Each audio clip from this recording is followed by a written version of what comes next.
The story opens in the Grand Council of the Galactic Union, a vast chamber filled with light and color.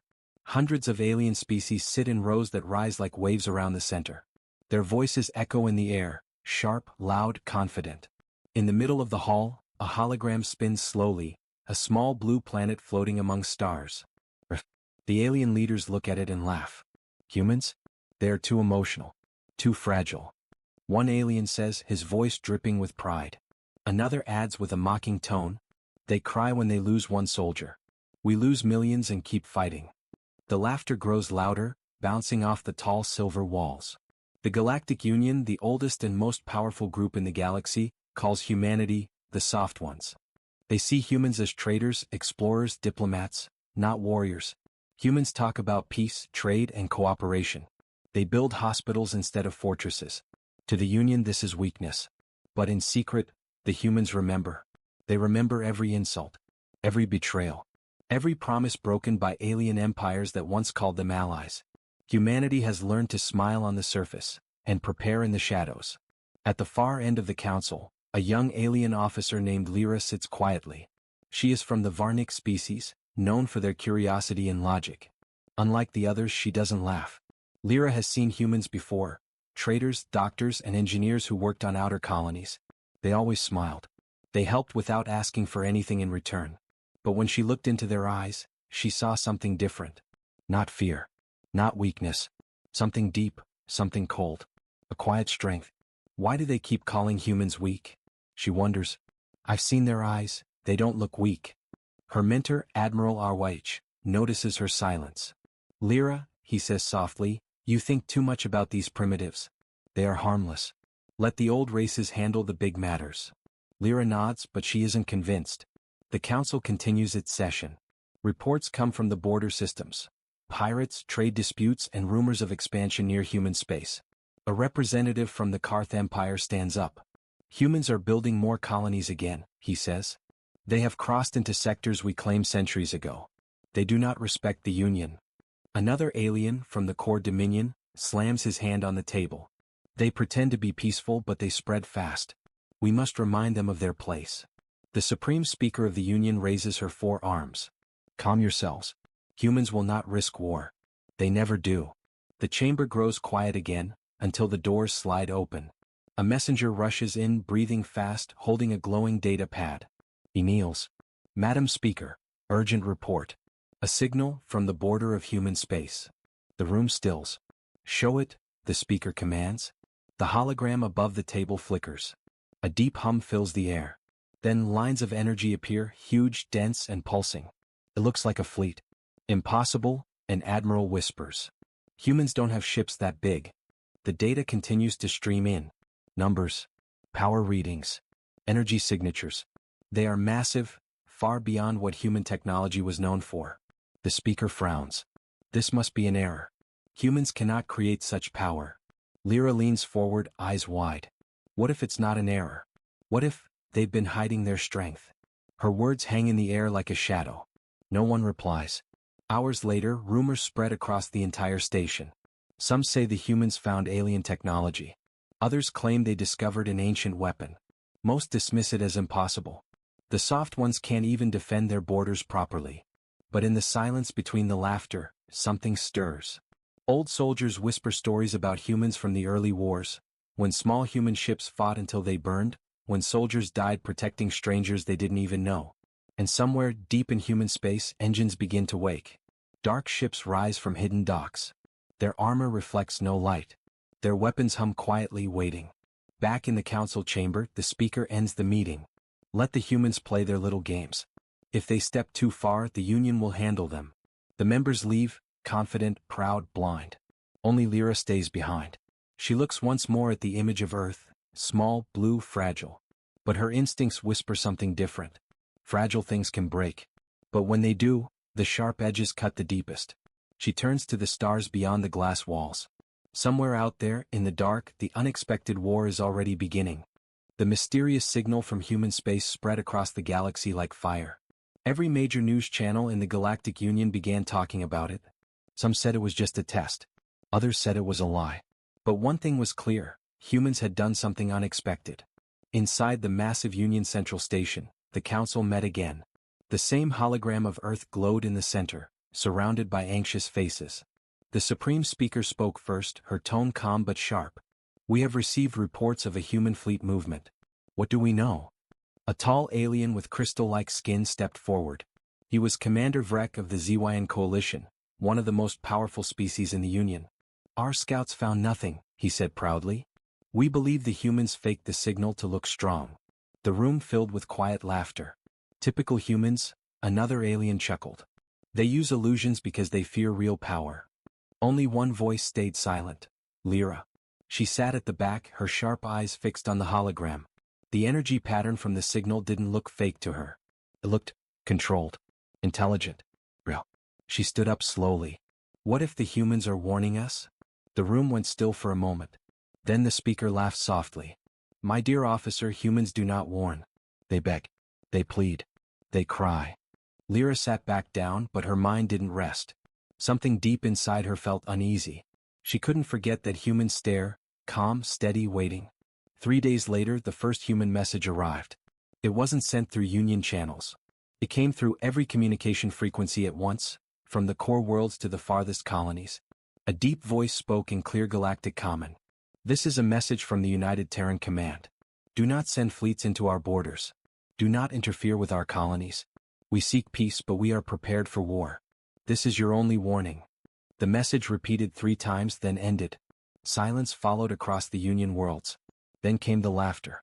Millions of aliens mocked the broadcast. On the networks, comedians joked about the scared humans. Merchants sold toys shaped like crying humans with tiny cardboard ships. To them this was a joke. But to Lyra, it was a cold sign. She felt that the humans were not bluffing. They were ready. Meanwhile, far away on the Union frontier, a fleet was already moving toward human space. Led by Admiral Zuro of the Karth Empire, the fleet had more than 1,000 ships, enough to destroy any small civilization. When reporters asked him about the warning, he laughed. "Warnings are for cowards," he said. "We'll show the galaxy that the soft ones only bark, they don't bite." The fleet entered Sector 9, a quiet region near the human border. There were no signals, no defenses, no ships. Just silence and a few dying stars. "Pathetic," Zuro muttered. "They don't even guard their own space." He ordered the fleet to move deeper. Suddenly the scanners began to flicker. "Sir," a technician said nervously, "I'm picking up energy readings. Massive ones." "How massive?" Zuro asked. "Too massive. It's covering the whole sector." The technician's hands trembled. Then, one by one, hundreds of human ships uncloaked from the darkness. Sleek, black, silent, their hulls absorbed all light. The alien crews froze. Human ships, thousands of them, surrounded the entire fleet. Not a single weapon fired yet. A voice came through every speaker, calm and cold. "You were warned. Leave now." Zuro stood up and shouted, "Fire everything. Crush them." Dozens of alien weapons flared, lighting up the void. Energy beams and plasma fire crossed the stars. But when the light faded, the human ships were still there. Not a single one destroyed. Their shields didn't even flicker. Then the same calm voice spoke again. "Return fire." And the darkness came alive. Blue beams cut through alien ships like knives through paper. The Karth fleet broke apart in seconds. One explosion. Then another. Screams echoed through the comms. In 5 minutes, 1,000 ships were gone, vaporized. The survivors fled in terror, chased by silence. No threats. No anger. Just silence. Back in the Galactic Council, panic erupted. Messages from the border poured in. Admiral Zuro's fleet, gone. Destroyed by humans who were too weak to fight. The speaker slammed her hands on the table. How is this possible? How could humans build such ships? No one had answers. The laughter was gone now. Fear filled the chamber. Lyra stood quietly at the edge of the room. Her mentor, Admiral Arwaish, turned to her. His voice was low and shaken. "You were right, Lyra. We should have listened." Lyra's eyes stayed fixed on the hologram of Earth. It still looked calm, blue, beautiful. But now she saw it differently. Not weak. Not fragile. Just waiting. She whispered softly to herself. This was not a warning. This was a promise. Outside, in the endless dark of space, the human fleets began to move again. And this time, they were not defending. They were coming. The news of the destroyed fleet spread like wildfire through the stars. For the first time in centuries, the Galactic Union was silent. Worlds that once mocked humanity now whispered in fear. The humans, the so-called soft ones, had just erased 1,000 warships in less than 10 minutes. No one understood how. No one wanted to admit what it meant. Inside the Union command hall, chaos ruled. Leaders shouted over one another, demanding answers. How did they build such ships? Where did they get that power? Why didn't our spies know? No one had any answers. The Supreme Speaker stood at the center, her hands trembling slightly. "We must calm the people," she said. "If the citizens believe humans are a threat, there will be panic." But panic had already begun. On the colony world of Verith Prime, civilians crowded the ports, trying to escape. Rumors said a human fleet was heading there next. Parents held their children. Merchants packed their goods. The same aliens who once laughed at humans now feared their silence. Back at the council, Lyra sat quietly in the observation deck. Through the glass, she could see the distant stars where the human border began. Each one looked calm, but she knew better. She remembered the voice from the human transmission. Calm, steady, controlled. Humans weren't screaming for revenge.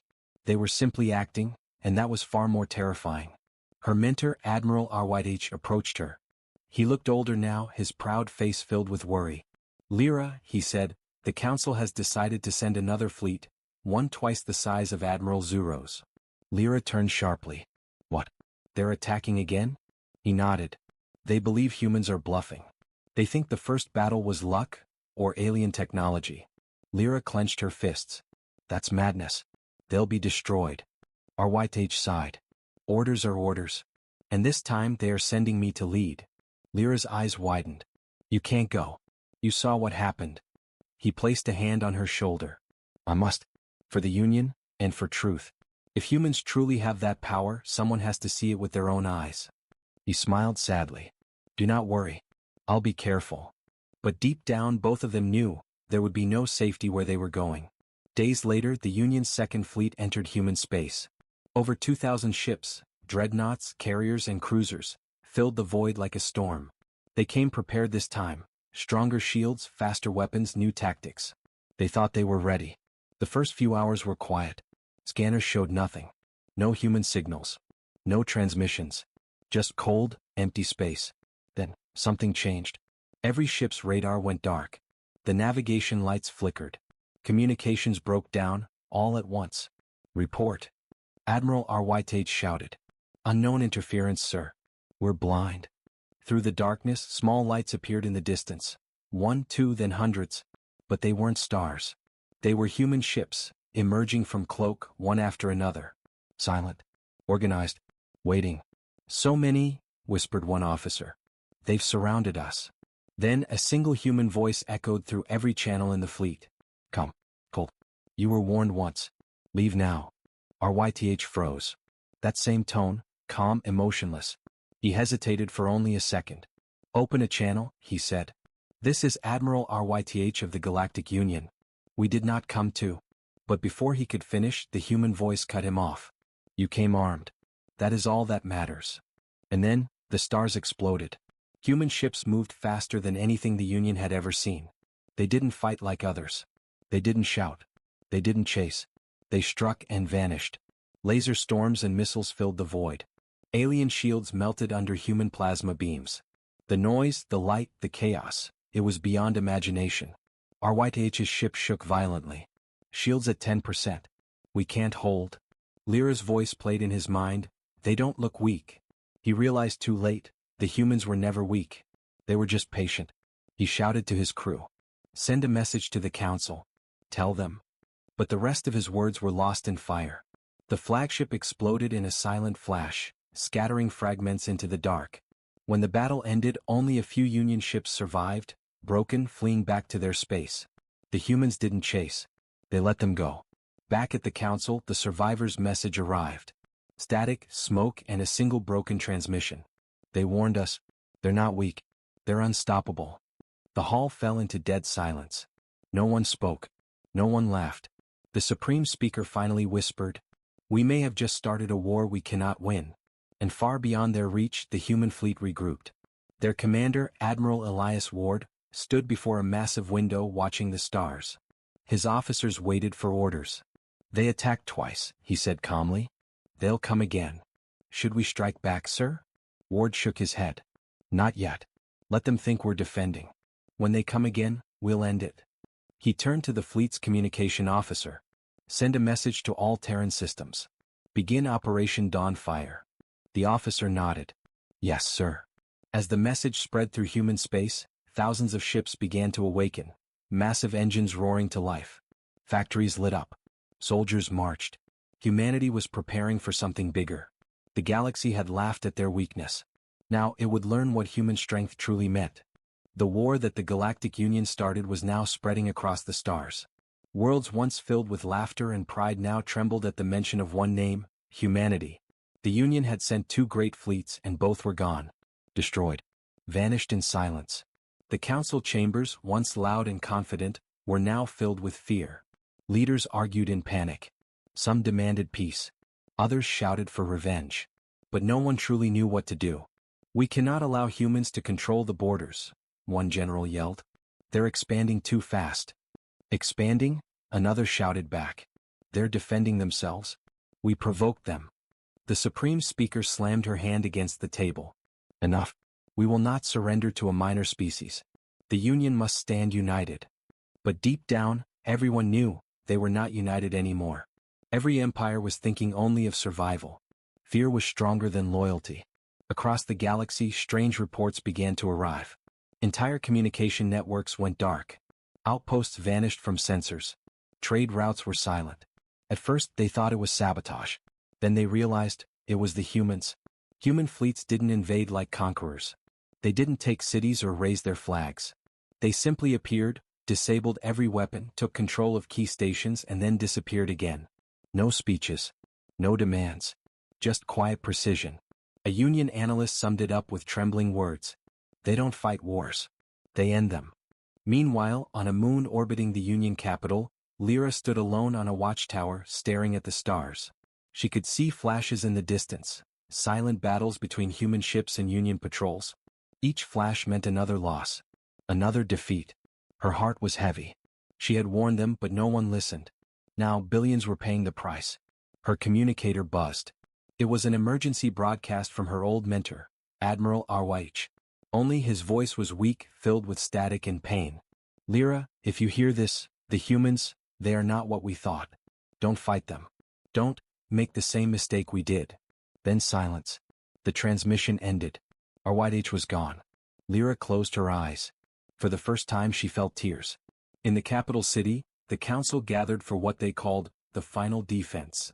Dozens of ships formed a protective ring around the planet. The Union's most powerful weapons were ready. They waited.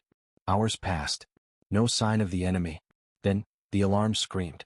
Thousands of human ships emerged from warp, black, massive and silent. At their center was a ship larger than anything ever built, the Terran Resolve. Its presence alone dimmed the light of nearby stars. The speaker stood in disbelief. That's impossible. The human fleet didn't open fire. Instead, one ship transmitted a signal.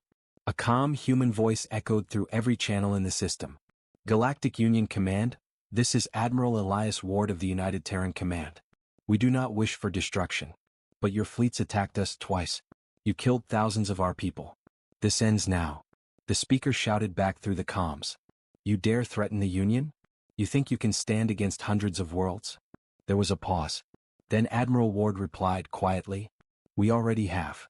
The sky above the capital turned white as the Union's defense cannons opened fire. Thousands of energy beams lit the atmosphere, tearing through the void. But every shot missed, redirected by human technology. It was as if space itself bent around their ships. Within minutes, the human fleet responded. Beams of blue light shot from their vessels, not to destroy but to disable. One by one, the Union's defenses fell silent. No explosions. No burning cities. Just quiet surrender. The humans could have wiped them out, but they didn't. They simply surrounded the planet and waited. Lyra, watching from the moon, realized something strange. They don't want to conquer, she whispered. They want to teach us. Finally, Admiral Ward appeared before the council through a holographic projection. His face was calm, his eyes tired. He looked nothing like the monster they had imagined. You called us weak, he said softly. You said mercy was a flaw. But we learned long ago that mercy is strength. We don't fight for power. We fight for peace, and for the right to be left alone. No one dared to speak. The same aliens who once mocked humanity now sat silent, ashamed. Ward continued. This war is over. You will leave human space. You will never send fleets or spies again. Do this and we will not strike again. The Supreme Speaker trembled. And if we refuse? Ward's voice dropped, colder now. Then there will be no union left to refuse. The message ended. The hologram vanished. The Council surrendered the next day. The once mighty Galactic Union signed an agreement, peace under human terms. Worlds that ruled for thousands of years now bowed to the race they once mocked. Lyra watched the signing from the balcony above. She didn't feel anger or hatred. Only respect, and a strange hope. As she looked at the human banner glowing on the council wall, she whispered, maybe this was what the galaxy needed, a reminder that kindness isn't weakness. Far beyond, in the silence of space, the human fleets began to withdraw. But one massive ship, the Terran Resolve, stayed behind. Its captain watched the stars and spoke softly to his crew. It's over, for now. But peace never lasts. They will fear us again. His second officer turned to him. Then what will we do, sir? The captain looked out at the endless dark. We'll be ready. The engines roared and the Terran Resolve vanished into hyperspace, leaving behind a galaxy that would never laugh at humanity again. The galaxy was silent. After the war, no one dared speak the name humanity too loudly. The Galactic Union was broken. Worlds that once ruled the stars now struggled to rebuild. And yet, one mystery haunted every race. Who were the humans really? They came from a small world. No vast empire. No ancient power. But they fought like no one else, with strategy, sacrifice, and something deeper. Some said humans were born of chaos. Others whispered they were ancient weapons, creations of forgotten gods. No one knew the truth. Only rumors remained. And those rumors were enough to keep entire fleets away from the Terran expanse. In a quiet archive station at the edge of the Union, a young historian named Rin Solis searched through forbidden records. He was not a soldier. Not a spy. Just a curious mind who wanted to understand why the galaxy feared them so much. He had heard stories since childhood. How humans destroyed fleets without hesitation. How they spared children on conquered worlds. How they rebuilt even when everything was lost. But none of it explained how. How could one small species defeat hundreds of worlds? So Rin did what no one else dared. He looked for classified Union war data, records erased by order of the Council. And after weeks of searching he found something strange. A file marked only with 2 words. Project Dawn. Rin opened the file. Inside were images, reports, and recordings, all dated centuries before the war. The first entry showed a group of scientists, alien and human, working together. Back then, humanity had just joined the Galactic Union. They were young, curious, eager to learn. The Union admired their creativity. But then came a log from a Union admiral. The humans advanced too quickly. In 10 years they've adapted to every technology we shared. If they continue they'll surpass us. We must limit their research. Rin's hands trembled. So it wasn't fear that started the conflict. It was jealousy. The Union had feared human potential long before the First War. Then came another entry, a message marked confidential. It was from a Terran scientist. Her name was Dr. Mara Holt. Her words changed everything. They think we are dangerous because we learn too fast. But what they don't understand is, we don't learn for power. We learn because we must. Our history is built on survival. Every disaster, every war, every extinction event. Humanity has died 1,000 times, and risen again. Rin kept reading. Each document revealed more truth. Humans weren't naturally stronger or smarter, they were simply adaptable beyond reason. Where other species specialized in one way of life, humans could live anywhere, desert, ice, or vacuum. They built machines that worked even after their cities fell. They turned war into art and peace into progress. One Union scientist had written in frustration. They evolved between generations. Their children are not like their parents. Every failure becomes strength. Every wound becomes memory. That was their real power, resilience. Suddenly the station's lights flickered. Rin froze. A shadow appeared in the doorway. Looking for ghosts, are you? A calm voice said. Rin turned. A tall figure stepped into the light, wearing dark armor with a glowing emblem on the chest. Was a human.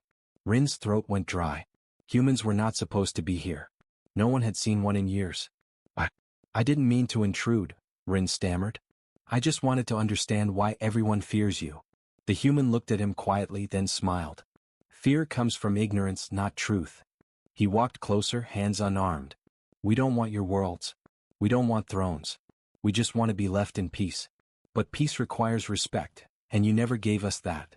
Rin nodded slowly. So you fought back. The man shook his head. No.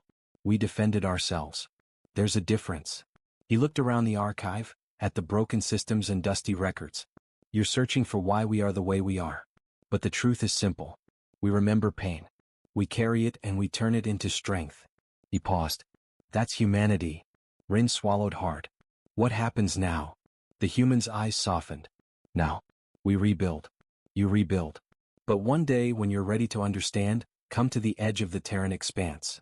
He handed Rin a small device, a crystal disc glowing faintly blue. This is our history, not the rumors, not the propaganda. The truth. When the galaxy stops fearing us, maybe we'll talk again. With that, he turned and left. Moments later, his ship lifted from the station, vanishing into the void. Rin held the crystal in his hands, staring at the stars. He realized something powerful. Humanity wasn't just a species. They were a warning and a promise. Years later, that crystal would spread across the galaxy.